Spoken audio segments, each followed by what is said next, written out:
Salut à toi, aujourd'hui on va voir comment un musicien autodidacte a pu sortir 2 albums à côté de son travail en tant que musicien passionné. On peut dire ça. Ouais. Salut Erevan. Salut. Et merci d'être là. Aujourd'hui c'est le format rencontre avec un musicien.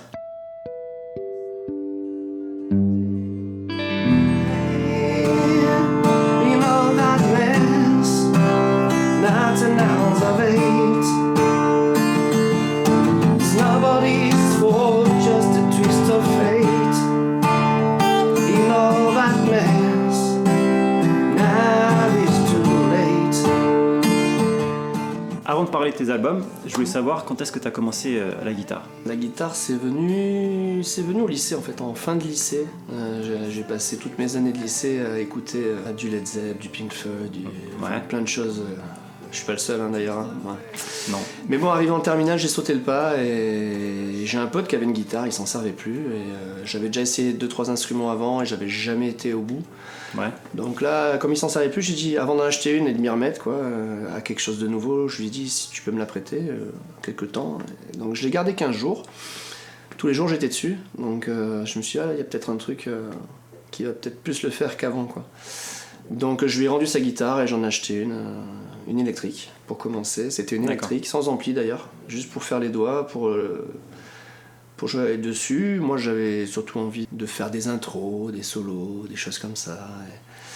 Et puis tu voulais faire ta musique directe ou tu voulais reproduire? Ah non, ma musique pas du tout, non. Ouais, reproduire, quoi. Moi j'ai fait un rêve un jour où je jouais Dazed and Confused de Led Zepp et du coup tu t'es dit faut que je le fasse, quoi. Faut que j'essaye. Et ça a été un des premiers objectifs d'ailleurs. Et quelle année ça? Enfin, je dis ça par rapport à internet, tablature. Ah, moi il n'y avait pas tout ça, non. Moi c'était. Il n'y avait pas de toile assistant à l'époque. C'était en 94, 95. Ouais, on est aux prémices là. 94, 95. Ben moi, quand je voulais apprendre un morceau, j'allais à la médiathèque, je prenais des bouquins de partition à tablature. C'est vrai que. Et puis voilà, je les faisais photocopier. Et puis, mais du coup, à cette époque-là, il fallait vraiment avoir envie, quoi. Ah oui. Parce qu'il fallait se déplacer, quoi. Oui, et puis j'avais pas de gens pour me montrer. Donc une fois que j'ai compris comment fonctionnaient les tablatures, c'est surtout beaucoup de temps à insister, quoi. Mais le prendre comme un jeu. Vraiment comme un jeu, quoi. Je pouvais passer 2-3 heures dans la chambre le samedi après-midi sur un plan que je disais mais je me rappelle d'un plan de Jimmy Page qu'il avait fait avec Coverdale à l'époque, un album, et c'était l'intro de Shake My Tree et il avait tout un jeu de pull-off sur l'intro. Et j'avais dit, mais comment il fait pour... Et en fait, j'avais la tablature sous les yeux. Ouais. Et j'arrivais pas. Et du coup, j'ai essayé. Tout l'après-midi, je me revois en train d'essayer de faire le même plan. Ce que j'avais voulu bosser, j'avais réussi à le bosser. Oui. Et du coup, ça t'a donné envie de continuer, quoi. Ah, mais carrément. Il a fallu faire un autre morceau, puis un autre, puis un autre. Ah, bah oui, plein. J'avais le songbook de The Wall, qui est très bien d'ailleurs pour commencer, parce qu'on fait aussi bien du solo que de l'intro, que du picking, que du... Il y a beaucoup de techniques juste dans le même album, donc ça fait bosser beaucoup de choses différentes. Et c'est quoi tes influences? Tous les gratteux qui ont bercé mon enfance, quoi. Mais ça va de Mark Knopfler à Iron Maiden, en passant par les Floyd, et tous ceux qui m'ont donné envie de refaire ce qu'ils faisaient, quoi. Tous ceux qui m'ont donné la motivation nécessaire. Et après, au niveau des influences, c'est que dans mes albums, on m'a souvent comparé au niveau du style à ce genre de choses, parce que dans un morceau on va retrouver un peu de ça, dans un morceau on va retrouver un peu de ça. C'est Mark Knopfler, je crois, qui avait dit dans une interview dans le Guitar Part, qui disait que ton style en fait c'est un peu comme une éponge, qu'on aurait épongé plein de choses sur la table, et puis en fait quand tu presses l'éponge, le jus qui en sort c'est ton style à toi. Ouais, ok, c'est joli. Et j'avais beaucoup aimé ça, et je trouve que c'est exactement ça, en fait. Ouais. Tu retrouves dans ton jeu un peu de tout ce que t'as épongé inconsciemment. Et il y a toujours un truc qui ressort à un moment ou à un autre. Je pense que c'est difficile à notre époque d'innover, de toute façon. Et en tant qu'autodidacte, comment t'es allé un peu plus profondément dans ce qui est la théorie de base, tu vois, de la guitare? Théorie de base, moi je te dis, moi au départ c'est des grands guitaristes qui m'ont donné envie, on est nombreux dans ce cas-là, et j'avais un pote qui jouait déjà depuis 2-3 ans, et il m'a mis le pied à l'étrier, quoi. Il m'a donné quelques cours, et il m'a donné des conseils précieux que je donne encore maintenant quand je donne moi-même des cours. Il m'a vraiment appris les bases, quoi. Il y a un exercice absolument génial de main droite pour vraiment avoir une régularité. Ouais. Et la fameuse étape du barré, quoi. Le barré, c'est le cap à passer, quoi, de toute façon, quand tu apprends la guitare. Il y en a beaucoup qui arrêtent à cause du barré au départ. Ah ouais? Ah, moi, c'est souvent le baret qui dit ah non mais là c'est pas possible, ça sonne pas, j'arrive pas. Ils ont du mal à comprendre que c'est à force de le faire que le muscle va se faire et que la force va venir. Faut insister de toute façon, comme pour tout. Faut insister. C'est pas toujours facile du premier coup. Ce qui est marrant, c'est que moi j'étais obsédé par les grands guitareros, tu vois. Donc c'était intro, solo, et je suis arrivé un jour dans une soirée.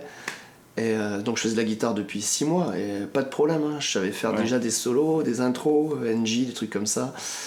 Et là on me dit vas-y, joue-nous quelque chose. Et là, le blanc, quoi.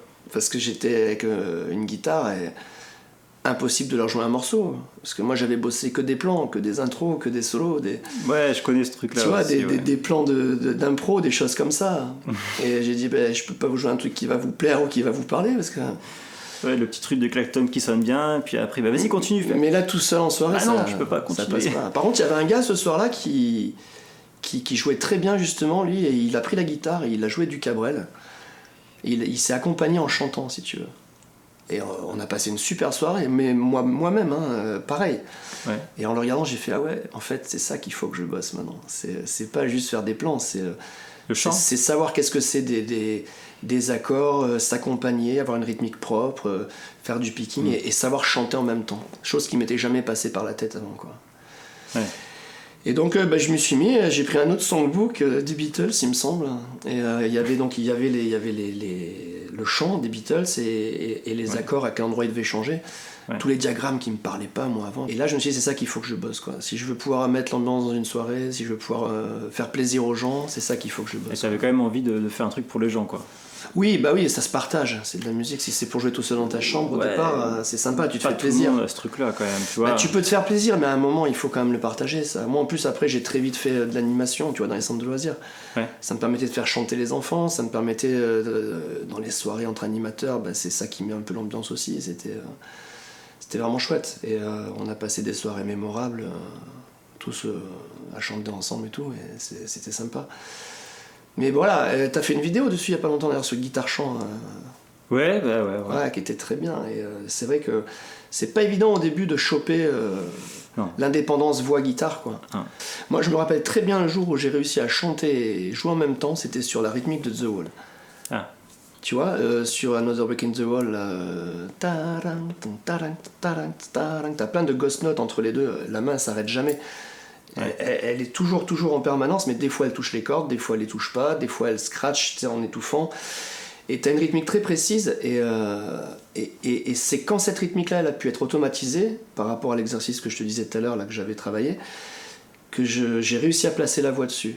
Parce qu'au début, je chantais le texte et je grattais les accords juste sur les temps, tu sais, pour être au bon moment à chaque fois, juste pour être synchro, quoi. Mais faire des allers-retours, comprendre que la main, des fois elle touche les cordes, des fois elle les touche pas. La main elle s'arrête jamais. C'est comme ton métronome finalement. Et une fois qu'elle a chopé son automatisme, là tu peux te concentrer sur ta voix. Tant qu'elle n'est pas en pilote automatique, tu penses trop à ce qu'elle fait, tu peux pas chanter, c'est pas possible. Et je pense. On parle de la partie technique guitare-chant, c'est intéressant aussi. Quand est-ce que tu t'es dit, là ma voix elle est assez bien pour que je joue devant les autres, quoi? Enfin, tu vois. Jamais. Ah ouais. En fait, je me suis jamais dit. Non, des albums, tu fais des concerts, tout ça, mais t'es encore. Oui, mais c'est venu bien mode... après ça. C'est venu bien après. Mais oui, mais tu me dis jamais. C'est-à-dire que même maintenant. Non, je me suis jamais dit elle est assez bien. Maintenant disons que il y a une question de routine et d'habitude. C'est pas que je m'en fous, mais c'est que j'ai eu suffisamment de retours pour avoir un peu plus confiance, tout simplement. Mais les premières fois, t'es comme ça, quoi. Parce que là, en soirée entre copains, déjà, ça m'a vachement dégrossi. Parce que t'es avec des potes et puis tout le monde s'y met, tout le monde chante, t'es un peu pris dedans et des fois tu chantes même pas et t'accompagnes juste. Il y a le problème d'avoir envie de chanter juste aussi qui est vachement important, ça je l'ai compris après, quoi. D'adapter les morceaux dans la bonne tonalité, ça aide à chanter juste. Mais au début tu penses pas à tout ça. Moi au début de toute façon mon premier groupe j'étais même pas chanteur. D'accord. Mon premier groupe j'étais juste guitariste, voilà, électrique, je faisais des chœurs. J'ai commencé à chanter sur scène entre guillemets, dans les pubs, les choses comme ça, quand mon premier groupe s'est séparé. Pas par des disputes, on a juste pris la vie a fait qu'on s'est plus vu. Et moi ça me manquait un peu de jouer, tu vois. Ah ouais, c'est comme ça que tu t'es dit, il faut que je fasse un truc. Et j'avais envie de continuer à jouer devant des gens, mais J'avais pas de groupe sous la main, et comme j'avais l'habitude de ces fameuses soirées où je m'étais vraiment amusé, je tente dans un pub, guitare-voix juste, en acoustique, quoi. Et c'est dans le Vieux-Nice, donc tu dois connaître, hein, à l'Oxford. Hein. Et je suis allé un soir, et pendant la pause du chanteur, donc je vais voir le patron, je lui dis, bon là, j'étais avec un pote, je lui dis, comment ça marche pour jouer ici, et je lui dis, moi je fais ça, je sais faire tout ça. Il fait, non, moi je veux t'entendre, il m'a fait.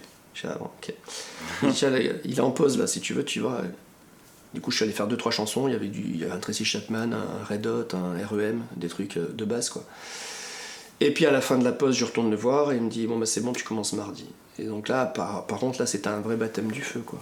Là, tous les mardis soirs, c'était moi, quoi. Et donc, guitare-chant. Et là, bah, du coup, vu les conditions. Parce que là, faut rappeler aussi que t'as un boulot à côté, quoi. À Ouais, ce moment-là, d'où le mardi soir. T'étais à plein temps. Eh ben oui. Le mercredi, je pouvais me reposer, tu vois. Entre parenthèses, t'es prof. Ouais. D'élèves au primaire, élémentaires. Au primaire et mater, quoi. Voilà. Ça dépend des fois. Et dont il a ma fille dans sa classe. Ouais, cette année, ouais. Grand concours de circonstances. Voilà, on s'est connus via Alex Lamia. Ah. Donc, on s'est connus via Alex Lamia. C'est-à-dire très bon copain. Voilà, on a Alexandre qui est en commun dans nos relations. Ouais. Et c'était un peu le hasard, le fait que tu sois prof de ma fille cette année. Complètement par hasard. Voilà. Du coup, on s'est dit qu'on ferait cette vidéo. Ouais. Comment tu arrives à gérer ton temps entre le boulot et la musique, quoi? J'ai pas ma classe à moi, donc je fais un jour par-ci, un jour par-là. Donc en étant pas titulaire de la classe, j'échappe à tout ce qui est administratif. Donc ça me dégage du temps. Si t'as une classe à plein temps, je pense que c'est encore plus compliqué. Donc en fait, t'as adapté ton travail pour avoir du temps. Ouais, voilà. Ouais. Donc du coup, ce temps que j'ai dégagé, je le consacre à la musique, à la composition, au travail, ce genre de choses. Et du coup, dans ta musique, quand tu es sur l'éponge, qu'est-ce qui en ressort alors? Bah, un peu de tout ça. Ouais, mais... Avec une petite touche irlandaise quand même maintenant, depuis peu là. Dont je pense d'ailleurs que Mark Knopfler n'y est pas étranger. Ouais, parce qu'il en met souvent dans sa carrière solo du truc irlandais. J'y suis venu aussi par les jeux vidéo et ce genre de choses, les musiques de films où il y a beaucoup de flûte irlandaise. Et du coup, je fais de la flûte irlandaise depuis maintenant 2-3 ans. Et j'en mets dans mes compos. J'ai quelques plugins de cornemuse, ukulele, pipe. Et voilà, j'en mets aussi parce que ça fait partie de mon univers, ça fait partie des choses qui me touchent. Tu vois, tout ce côté celtique un peu. Donc quand tu mélanges le folk, le celtique, l'électrique, ça peut sortir des choses vraiment sympas. Et au départ, j'avais pas prévu de faire des chansons, moi. Je voulais juste m'amuser, tu vois. Et un jour, j'ai voulu en faire 2-3. Et le plus dur dans les chansons, c'est d'avoir un truc à raconter, finalement. Ouais. C'est ce qui me pose le plus de problèmes, c'est le texte, plus que la musique. Et petit à petit, quand t'as une idée, t'essaies de broder autour. Alors t'essaies de faire des rimes, t'essaies de compter les pieds. La mélodie, c'est pas le plus gros du souci, quoi. C'est vraiment le texte. Mais par contre... tiens, Alex, au début, ce qui m'a apporté... Alors moi, j'avais déjà des compos sous le coude, hein. Quand j'ai rencontré Alex, j'en avais 4 ou 5. Et il m'a aidé à les enregistrer. Moi, j'avais fait ça sur un multipiste à l'arrache avec une boîte à rythme. Lui, il avait toute la panoplie de MAO, quoi. Donc c'était très intéressant de voir comment lui il faisait, tu vois. Parce que quand on l'a fait ensemble, j'ai vraiment observé, appris, et maintenant, je le fais chez moi. Mais ça m'a beaucoup apporté de voir comment fonctionnaient les plugins, comment fonctionnaient les instruments MIDI, les banques de sons, les choses comme ça. Et donc sur mes compos, il n'y en avait pas au départ, mais lui il m'a rajouté des strings, des nappes, des orchestrations. Je fais, mais on peut faire tout ça aussi. Voilà, c'est bien. C'est bien. Et maintenant je le fais aussi, et c'est devenu... et donc c'est un vrai pédagogue, Alexandre. Hein. De toute façon tu l'as vu, hein, il vient ici pour ça. Et il m'a beaucoup appris tu vois, les accords qui fonctionnent ensemble. Mais chaque fois qu'il m'a donné un truc, j'ai creusé derrière, quoi, une fois tout seul. Et ça, c'est vraiment un conseil que je peux donner. Soyez vraiment avide de connaissances, quoi, parce que ça peut toujours servir, quoi. Ouais, mais c'est comme... avec Alex, on aime bien faire des images aussi. C'est une palette de couleurs. Tu te rajoutes un nuancier. C'est ça, exactement. Tu l'utilises pas, mais tu le rajoutes. Et le jour où tu te dis, tiens... J'aimerais faire ça. Souvent, tu peux être limité, tu sais pas comment exprimer, mais simplement parce que tu t'es pas au préalable, on va dire, rajouter ce nuancier. Et un jour, tu te dis, c'est ça qu'il me faut en fait. Ouais, tu l'as sous la main et tu sais que tu peux t'en servir. Alors qu'avant, tu l'avais pas sous la main. Donc en fait, il faut l'étoffer. Il faut l'étoffer. Ouais. Tu vois, il m'a appris. J'avais une appli, c'était le cercle des quintes sur mon mobile. Ouais. Le cercle des quintes. Putain, mais à quoi ça sert, quoi? Moi, je composais parce que je trouvais que ça sonnait bien. Je disais, on va mettre cet accord-là, cet accord-là. Mais en fait, il y a plein de choses très utiles. Et donc là, c'est pareil. Tu réécoutes les compos que j'avais au tout début avant de le connaître, qui sont sur le premier album, qui est pas vraiment un album, je le considère plus comme une démo d'ailleurs, parce que on a progressé depuis, lui et moi d'ailleurs. Et donc entre les premières et celle du deuxième, l'album de 2021 là, et encore sur celle de l'an prochain, parce que je vais sûrement en refaire un l'année prochaine, où il y aura justement des morceaux du premier qui vont être refaites, réorchestrés, réarrangés, parce que maintenant je vois les choses différemment, tu vois. Et il m'a apporté des choses à ce niveau-là. Et puis j'écoute des groupes que j'écoutais pas avant, tu vois, qui utilisent ce genre de... Tout ce qui est changement de tonalité en cours de morceau, dans le prog, tu vois, changement de... La modulation, changement de signature rythmique, tout ça. J'en utilise beaucoup plus qu'avant. Au début, tu composais un peu tout ça. Avant, j'avais 4 accords et puis... T'as rencontré Alex, quoi. Ouais, ça a été un gros déclencheur. Alex, ça a été un gros déclencheur. J'imagine qu'avec Alex, là, on peut faire des vidéos toute la journée. Ouais, et puis c'est passionnant, on s'ennuie jamais. Et puis il a rendu des choses possibles. C'est-à-dire qu'il m'a éclairé sur des choses que j'avais peut-être en tête avant, mais que je voyais pas du tout comment on pouvait s'y prendre, quoi. Et sans lui demander comment on faisait, le fait d'en parler avec lui, des fois je dis mais alors ça derrière tu réfléchis à tout ça et tu le réutilises, et puis après tu tâtonnes, tu essayes des trucs, des fois c'est un gros foirage puis des fois ça sonne bien, quoi, donc tu gardes et puis tu vois où ça t'amène.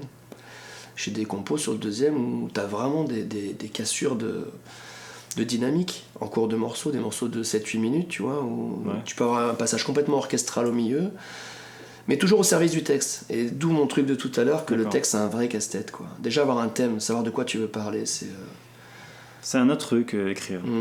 C'est deux choses différentes, mais qui sont quand même imbriquées, quoi, quand tu fais une chanson, quoi.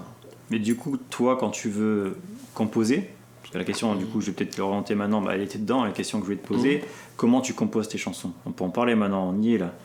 Quand tu composes tes chansons, toi, tu fais avant une mélodie, avant des accords ou avant un texte, tu vois? C'est quoi qui t'amène sur la chanson? Ça dépend desquelles, il n'y a pas trop de règles. Voilà, il faut que... C'est marrant parce que tu vois, quand tu veux composer une chanson et que tu vois, t'as 9 chansons sur l'album, il t'en faut une 10e, et tu la veux absolument, quoi. Et ça vient pas, ça sort pas, quoi. Tu peux rester 6 mois, il n'y a rien qui vient. Et ça m'arrivait des fois en 3 jours, elle était pliée, quoi. Et j'en ai parlé avec des amis qui font de la peinture notamment, des choses comme des amis artistes, et ils disent le processus créatif, je me rends compte que c'est le même pour tout le monde. Soit t'as un truc là, et ma femme elle pète un plomb dans ces cas-là, parce qu'elle me voit pas pendant 3 jours, elle me voit pas, quoi. Tu vois, je suis dans le truc à essayer. On est à Venise, on avait prévu ça depuis 6 mois, t'as une idée de chanson. Non, mais c'est quand t'es dans la chambre d'hôtel. Quand je suis chez moi. Ouais, mais je vois ce que tu veux dire. Mais quand t'as un truc à accoucher, c'est maintenant, quoi. Voilà, c'est maintenant. Et c'est surtout que même tant que tu l'as pas fini, tu peux être avec les autres gens et tout, discuter, mais dans ta tête t'es pas vraiment avec eux, quoi. T'y pensais. Quand c'est fini, même si après il y a des retouches, des arrangements, des overdubs, quand c'est couché, c'est bon, t'es serein. Enfin, t'es serein. Le truc, il est déjà là, et c'est bien. Donc il y a pas de règle finalement. D'ailleurs, je me considère pas du tout comme une référence. Je te remercie pour l'invitation, mais moi, je te fais part de ma façon de faire. Mais dans le dictionnaire de rimes, ce qui est bien, c'est que tu vas avoir toute une liste de mots qui riment, et soit il va bien, et tu peux tourner la phrase différemment pour que ça colle, soit il va pas bien, mais dans ce cas-là, tu sais que tu peux tourner la phrase à l'envers et puis récupérer un autre mot pour une autre rime. Enfin, il y a plein de jeux de mots à faire comme ça qui sont super sympas, et en même temps, c'est un jeu, encore une fois. La musique, on dit jouer de la musique, on dit pas se prendre la tête sur de la musique. Jouer, c'est jouer, quoi. Et donc pour les textes, c'est comme ça, voilà. Et la mélodie, ça dépend. Des fois, j'ai une grille d'accords. Je me trouve une grille d'accords. Et je vois comment ça peut coller sur les mots et comment les mots collent sur la grille. Et puis parfois tu changes des accords en cours de route parce que ça colle pas bien. Des fois tu changes ta mélodie. Des fois j'enregistre et puis tu te rends compte 3 jours après que ça va pas. Et des fois tu as une mélodie en tête. Il y a des chansons qui sont parties juste d'une idée d'une phrase musicale qui a servi d'intro finalement. Là encore, Alex, il m'a vachement servi parce que je lui disais comment tu fais pour, à partir d'une phrase musicale, à savoir quels accords tu vas pouvoir jouer dessus. Ça, c'est une question qui peut peut-être vous intéresser. Mais quand tu joues une phrase mélodique, tu sais pas toujours la grille qu'il va falloir mettre, quoi. Et il m'a dit, tu prends toutes les notes de la mélodie, tu vois dans quelle gamme elle se situe, et en fonction de la gamme, tu auras la tonalité, et donc dans cette tonalité, tu sais que tu as ces accords-là qui sont disponibles. Bon, là, je schématise. Hein. Oui, mais on le fait souvent avec Alex aussi. Ouais, et donc toi, tu as un outil fantastique pour faire ça. Hein. Moi, j'avais pas tout ça à l'époque, mais c'est génial une fois que tu sais ça, parce que déjà, tu sais des accords qui vont sonner d'autres noms. Alors après, créer des dissonances, sortir de la tona, ça peut être voulu. Hein. Faire un majeur au lieu d'un mineur, par exemple, parce que tu veux créer quelque chose à ce moment-là, c'est intéressant. Comme on a fait récemment sur une vidéo avec Alex, c'est bien de sortir de la tona, mais c'est bien de savoir y rester avant d'en sortir aussi. C'est ça, quoi. Ah oui, complètement. Parce qu'en sortir sans complètement. Si tu sais pas où t'es, tu sais donc pas où là, t'es. voilà. Quoi. Donc pour rester dedans, c'est ce que je te disais là, c'est lui qui m'avait donné le conseil. Tu joues ta phrase, tu vois les notes, tu vois à quelle gamme appartiennent les notes, t'as la tona et t'as tes accords. Donc là toutes les années à bosser tes pentas, elles servent parce que du coup quand tu veux faire des impros ou quoi, tu sais à quel endroit du manche faut la faire. Ta position de penta que t'as appris, tu l'as fait à différents endroits. Donc c'est pratique. Donc voilà, encore une fois, il n'y a pas de règle absolue, quoi. Des fois je pars du texte, des fois je pars d'une idée, des fois je pars d'une grille. Mais les deux évoluent ensemble, par contre. Il n'y a pas un truc qui est fait avant l'autre, tu vois, définitivement. Ça évolue de front, si j'ose dire. En fait, la règle, c'est surtout d'y aller, quoi. Ah oui, complètement. Faut y aller. Tu tomberas sur un mur qui sera le tien parce que tu vas dire il y a un truc qui bloque avec cet accord. Mais plus d'un mur. C'est personnel en fait à chaque fois. La rime elle te plaît pas, pourquoi ? C'est ton avis personnel encore une fois. Donc en fait c'est ça quoi. Faut y aller. C'est tout. Faut y aller. Faut y aller. Faut le jouer. Encore une fois, faut jouer quoi. C'est un jeu. Et jouer, ouais. C'est un jeu tout ça. Et puis on sait pas où ça nous mène. Moi je te dis au début c'était pas du tout le but de faire des albums. Hein. Mais vraiment, puisque tu voulais savoir un petit peu... Ouais. Moi je pensais pas du tout faire des albums. Au départ, je te dis quand je m'y suis mis c'était pour faire de la guitare quoi.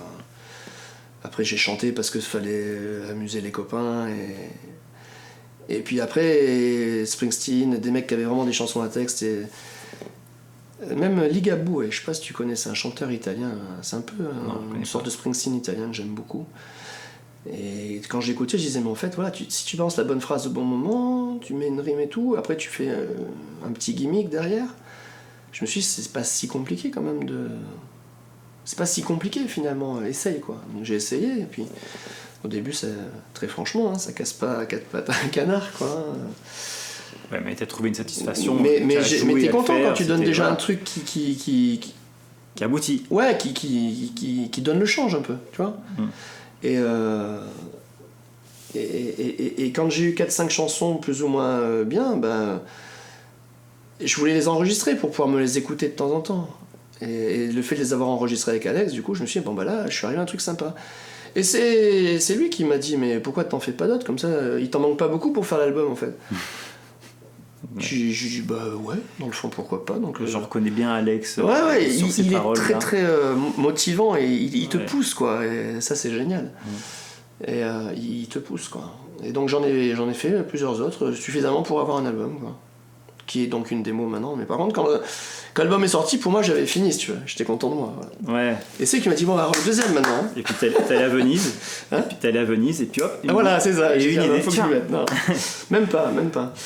Non, mais quand il m'a dit allez le deuxième maintenant. Alors au début j'ai dit non le deuxième et tout. T'imagines le temps qu'il m'a fallu pour faire le premier déjà. Et puis finalement il croyait pas si manière parce que quelques jours après j'en ai eu une nouvelle idée et j'ai fait une chanson qui était mieux pour moi que celle que j'avais fait sur le premier. Ouais. Donc j'ai dit allez une deuxième. Et alors j'en ai fait 2, 3. Un jour j'ai eu une phrase musicale, j'ai brodé autour, ça m'a donné un instrumental long. C'est l'intro du deuxième album là. Et de tâtonnement en tâtonnement, je suis arrivé à un certain nombre.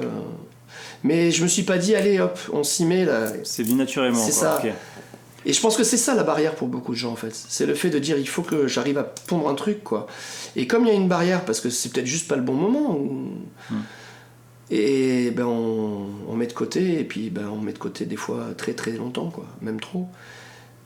Moi il y a ce côté-là où quand il y a un truc.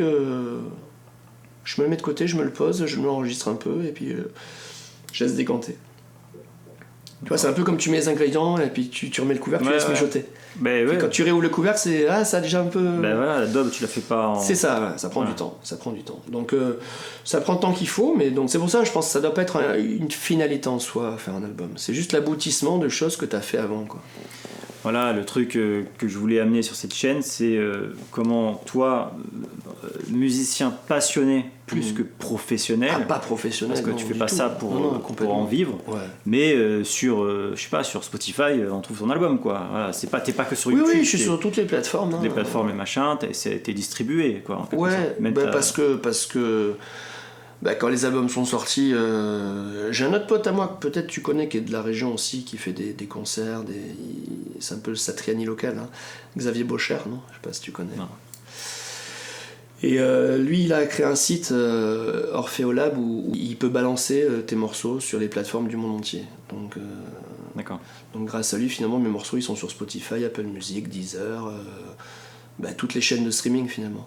Donc lui je le connais depuis 25 ans, hein. C'est un copain, mais quand il a créé son truc, moi il a créé au moment où j'étais là-dedans en plus, donc j'ai dit allez, hein, mes compos c'est pas juste pour les avoir fait chez moi et les foutre dans un CD sur l'armoire et puis on les touche plus, quoi. Donc après les gens ils écoutent s'ils veulent, ça, on s'en fout. Ce qu'il faut c'est réussir à créer un truc qui te plaît déjà, et puis après tu le mets sur les ondes et puis les gens qui veulent en profiter, tant mieux. Une fois qu'elle est créée, la musique, il faut qu'elle soit écoutée. Enfin, il faut qu'elle soit disponible, en tout cas, voilà. Elle sera écoutée par ceux qui veulent bien l'écouter et ceux qui aiment ça. Mais au moins qu'elle soit disponible. Elle n'est pas faite pour être enfermée dans un coffre à la maison, quoi. Mais parce qu'on a un peu un cliché, je fais un album pour le vendre à des millions de personnes et avoir un disque... non, c'est justement, on est là pour pouvoir exprimer des choses. Mais c'est toxique, ça, je pense.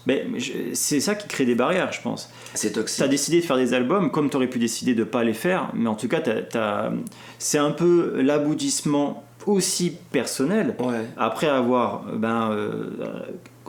finalisé des morceaux. C'est ça, c'était pas un objectif de départ. Voilà, c'est pas pour dire attendez, moi j'ai un album et tout, c'est pas du tout ça. D'ailleurs, c'est pas du tout ce qu'on veut amener dans cette vidéo. Je pense pas que tu sois dans cet esprit-là du tout. Non, tu m'as proposé de partager mon expérience, donc je le fais volontiers. Voilà, mais en tant que quelqu'un qui a finalisé des albums, non pas pour en faire du fric, mais... non, d'ailleurs j'en fais pas. Voilà. Et ce qui est intéressant de ce que tu as dit tout à l'heure, c'est que ton premier album, t'es déjà passé à autre chose en fait. Pour toi, c'est un peu c'est un bébé, mais tu as évolué toi depuis, et tu reverrais tout ce que tu as fait dans cet album différemment. Il faut avancer de toute façon. Comme Cabrel, tu lui demandes qu'est-ce qu'il pense de Petite Marie, il va te dire Petite Marie, quand je l'ai écrite, je suis plus du tout dans ce mode-là, quoi. Je sais pas, fini. Mais on évolue tous, c'est normal. Voilà. L'eau qui stagne, elle croupit. Tu vois, l'eau qui est pure, c'est celle qui coule, quoi. Donc il faut y aller, quoi. Bien vu. Bien non, vu, mais c'est vrai. Comme ça. Ouais, c'est une bonne image, même si c'est le croupi, mais c'est une bonne image qui explique bien la chose. Ouais. Donc du coup, tu as ton deuxième album, j'imagine que là, tu es en train d'écrire le troisième. Le troisième, il est déjà écrit, hein, en fait. Hein. Tu parles de celui du jeu? Non, c'est un autre projet qui est déjà fini. Ça oublie. Non, là c'est moi, parce que en fait sur ma chaîne Erevan, donc sur YouTube, sur les plateformes et tout, t'as aussi bien mes deux albums entre guillemets adultes, enfin qui sont en anglais, qui sont un peu folk, rock, prog et tout, que des chansons pour enfants. C'est-à-dire que et t'es prof, donc je compose aussi en français pour des chansons enfantines et pour des chansons de jeux, des jeux de plateau, tout ce qui m'inspire en fait. Donc il y a des trucs en français mais qui sont pas pour la même clientèle, voilà, vraiment, que les chansons en anglais, quoi. Donc on trouve tout ça vraiment sur la chaîne. Mais c'est pareil, c'est à chaque fois des concours de circonstances qui m'ont emmené là-dessus. Un truc qui te plaît, qui te motive, voilà, tout simplement. Un truc qui te plaît, qui te motive. Et encore une fois, on joue de la musique. Donc il faut vraiment jouer, il faut vraiment se faire plaisir. Mais tu parlais d'argent, effectivement, non, il n'y a pas d'argent. Oui, alors effectivement, mes deux albums, ils sont sur Bandcamp. Mais tu récoltes rien, quoi. Moi, c'est juste le fait que... C'est juste le sentiment d'exister, en fait. Tu vois, en tant que... artiste entre guillemets, hein, c'est un bien grand mot, mais exister, dire voilà, ce gars-là il existe, il a fait ça, ça plaît ou ça plaît pas, mais ça existe, ceux qui veulent, voilà, c'est dispo. Mais tu fais pas de la musique pour te dire je vais être le prochain. Alors peut-être que ça change en fonction de l'âge que t'as aussi. Peut-être, je sais pas, peut-être à 20 ans, tu te vois peut-être vraiment percer dans le milieu, être une star. Et... Je pense que ça dépend aussi de la personnalité, de ce que tu attends, de tes problèmes avec la vie. Parce qu'il y a ça aussi. Dire, si la vie, tu as des difficultés, ouais, le caractère, tu as envie de t'exprimer d'une manière. Moi, j'en connais qui sont très talentueux et qui ont des vies très torturées. D'autres qui vont très bien et qui font rien de super spectaculaire quand ils jouent. Parce qu'il n'y a rien qui sort en fait. Bon, voilà, il y a aussi ce paramètre-là à prendre en compte. Complètement. Et puis il y a aussi ton degré de créativité. Il y en a qui, moi je crée des choses, je compose des machins, des petits bouts, mais ça va jamais, pour le moment en tout cas. Pour le moment. Sur très important ça. Pour le moment. Pour le moment. Même quand tu arrives pas. Ça va pas. jamais jusqu'à un morceau parce que j'ai pas envie de le faire comme ça pour le moment en tout cas.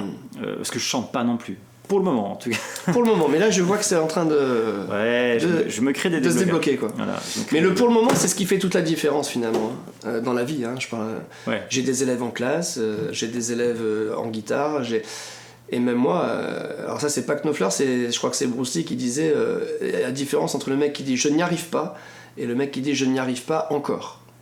Ouais. Tu vois. Et le encore, c'est ça qui va faire toute la différence. C'est vrai. Le mec qui dit j'arrive pas, il s'en est convaincu, il va pas essayer davantage. C'est vrai. Le mec qui dit j'arrive pas encore, il dit pour le moment, mais je vais continuer et bientôt je pourrai le faire. Tu vois. Et je pense que ça change beaucoup sur l'état d'esprit. Mais par contre, il faut pas oublier de jouer. Il faut pas oublier de jouer, il faut s'amuser. Avoir la finalité, je fais un album, avoir la finalité, je me fais de la thune, avoir la finalité, je vais être connu et en vendre, ça peut marcher, hein. Ça peut marcher. Mais attends, mais c'est pas le but. Enfin, pour moi, c'est pas le but. On rentre dans un autre sujet si on parle là-dedans. Mais c'est pas le but. Pour essayer de faire court, pour moi, si tu y vas dans la finalité de te faire du fric, eh ben, tu dois biaiser ce qui est ta créativité pour adapter non pas à ce que toi qui te plaît, mais à ce qu'au plus grand nombre veut voir. Et du coup, tu crées plus là. Tu es en train de faire une industrie. Donc oui, tu peux le faire et te faire du fric. En faisant des concessions. Mais là, tu fais plus les choses pour toi, quoi. Tu fais, oui, si jamais tu... Enfin bon, c'est pas ce qu'il faut non plus. Dans la musique, c'est pas comme ça qu'il faut voir les choses, voilà. Il y en a qui le font. Oui, et puis et très bien. Enfin, ils font ce qu'ils veulent. Et après, libre à ceux qui les écoutent d'écouter. Moi, je ne juge personne. Hein. Voilà. C'est juste ma conception à moi. Mais du coup, on revient sur l'artiste. Et c'est ça qui est intéressant. Moi, c'est plaisir. Voilà, Alex, tu vois, on reparle encore de lui. Hein. Il a un niveau, il pourrait être sur les plus grandes scènes du monde, hein, très franchement. Hein. Et pourtant, on fait des duos à deux parce que on prend du plaisir à le faire, tout simplement. Ouais. On s'amuse. On prend du bon temps et c'est toujours bon à prendre, quoi. Si tu pouvais faire autrement, revenir en arrière, qu'est-ce que tu changerais dans ton parcours musical ? Mais je pense que tout s'est fait au moment où ça devait se faire. Ça a suivi un cheminement long, hein, effectivement. Après, moi, j'ai progressé en MAO pour m'enregistrer. Après, tout ce qui est mixage, mastering, quelqu'un le fait pour moi. Hein. Je fais le pré-mixage, voilà, pour que ça soit audible. Je suis au niveau maquette, on va dire. Mais pas au niveau pro, quoi. C'est-à-dire que pour du marketing, c'est très bien, mais... pour sortir quelque chose, il faut quelque chose de plus abouti. Mais en revenant en arrière, je changerais peut-être tout ce que j'ai pu acquérir d'un point de vue solfège. Solfège. Tout ce qui est justement tonalité, métrique, mettre des noms sur les choses et comprendre comment ils fonctionnent, ça fait quand même gagner du temps, tu vois. Les choses que je faisais instinctivement, je me rends compte que finalement, c'était pas si instinctif que ça. C'était juste des codes et des règles qui existent déjà, mais que j'avais juste pas apprises et dont j'avais pas connaissance. Et quand tu analyses le truc après coup, tu te dis que tu aurais peut-être pu gagner du temps sur certains aspects. Donc ouais, peut-être me pencher davantage sur tout ce qui est... Après, solfège, c'est un bien grand mot, parce que ça englobe énormément de choses, le solfège, tel qu'on l'appelle solfège. Ouais. Mais des notions de solfège, voilà, qui sont peut-être plus utiles que d'autres. D'accord. C'est un énorme iceberg, le solfège. Mais déjà, s'intéresser à la partie émergée, je pense que ça peut être très utile, et notamment pour composer et pour progresser. Mais... Parce que là, au niveau base, toi, tu as appris tout seul et tu as mis tes enfants au conservatoire quand même. Ouais, ils y sont depuis petit, ouais. Et Un à la batterie, un à la contrebasse, basse, quoi. Mais tu les as mis pourquoi? Parce que tu voulais utiliser les Je basses les ai que t'as mis pas parce que déjà, ils ont toujours à la maison entendu de la musique, ils m'ont toujours vu jouer, vu composer, tout ça, donc ils étaient déjà intéressés au départ. Et je me suis dit, ok, mais si vous voulez en faire, je vais essayer de faire en sorte que vous le fassiez mieux que moi, que vous ayez plus de chance que moi, plus de... Moi, j'ai fait peut-être 1 ou 2 ans de saxo quand j'étais au collège, infructueux, quoi, parce que j'ai arrêté au bout d'un moment. J'avais un père qui jouait un peu, mais ils m'ont jamais poussé vraiment, tu vois. Et quand j'y suis revenu, donc adulte, j'avais déjà 17 ans, quoi, 17-18 ans. Et je me suis dit, tu vois, quand je vois des mecs comme Alex qui ont commencé à 5 ans et qui ont bossé des heures pendant toute leur enfance, finalement. C'est-à-dire dans les instants où non seulement on retient le mieux, mais où en plus on a le temps de s'y consacrer. Ouais. On n'a pas de soucis de famille, de transport, on a du temps pour ça, tu vois. Même s'il reconnaît que son père a souvent été derrière, quoi. Mais moi je me suis dit, voilà, mes gamins, si c'est possible qu'ils aient la chance de commencer jeunes, ils auront un meilleur bagage. Et quand ils auront l'âge où moi j'ai commencé vraiment, ils auront déjà un niveau qui leur permettra peut-être déjà de jouer avec d'autres gens. Donc c'est pour ça que je pense que les acquis donnés par le solfège sont quand même bien... Après, je dis pas, il y a plein de très bons musiciens qui savent pas lire la musique.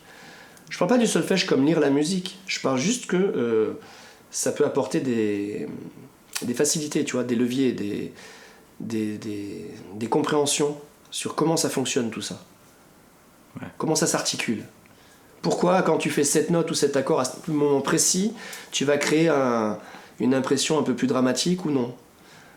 Tu parlais tout à l'heure de sortir des tonalités, alors effectivement au début c'est compliqué, mais quand c'est fait volontairement, en général c'est pas fait pour rien, c'est pas fait par hasard.